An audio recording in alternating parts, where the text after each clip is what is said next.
Hi guys and welcome back. So today I'm going to be showing you how to make this Biscoff Tiramisu. Let's begin.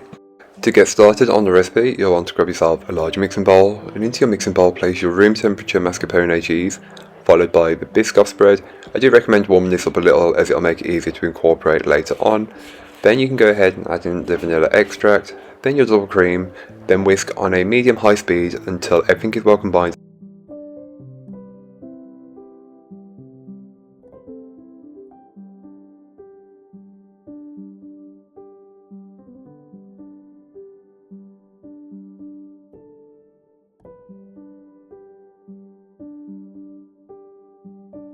So once your mixture is fully combined, you can then go ahead and give the bowl a good scraping down, and this is just to incorporate any bits that may not have been fully worked in from earlier on, so don't forget to get the very top and the bottom of the bowl, as this is normally where I find the bits collect and don't get fully incorporated. Then you can move on and grab yourself a 9x9 deep or shallow sided pan.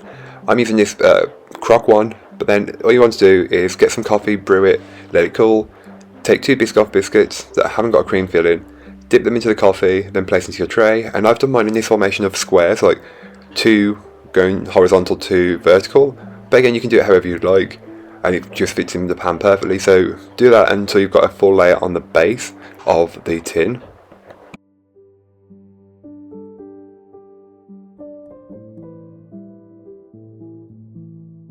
You can then go ahead and top the biscuit base with the filling and just place around half of the mixture in, roughly. It doesn't need to be perfect. Then just spread and level it out as best as you possibly can. The more even you get it, the easier it will be to layer your dessert, and when you break into it, it will also look better, so just take that little bit of time. And this is a no-bake dessert, so it really just needs time to chill.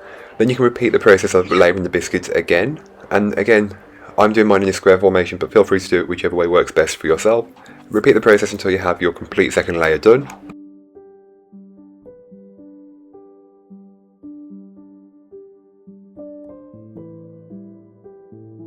So repeating the process, but this time it's the final layer, is to top the biscuit with the filling and just spread and level that out as best as you possibly can. I recommend a deep sided pan for this, as I used a more of a shallow sided one and it was just the right size, but if you've got a deep one you can always build it up even more if you wanted. Then this is how, just spread it out. Once you're happy, you can then go ahead and top with some Biscoff crumbs. I just took some of the Biscoff biscuit and blitzed them in a food processor, scatter them on top, get an even coverage, and then you're pretty good to go. So I like to move it around a little bit, but press it down as well, just to press it in place. Get rid of all the crumbs off the counter because that's really annoying. Then top each portion with a Biscoff biscuit, and then let it sit in the fridge for around 6 to 8 hours until fully set, and I find that that's when the flavours develop best as well.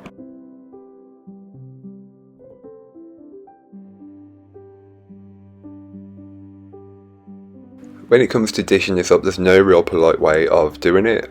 I always find the first portion is quite difficult to get out, but feel free to use a spoon if that's what you'd prefer. But I wanted to try and get the layer perfect, and as you can tell I missed a little bit, but wasn't too much of an issue. But the second and onwards will be much easier to remove, so just to keep that in mind. And here is what it looks like once it's made, and you can see the layers. It's really good, honestly, you'll love it.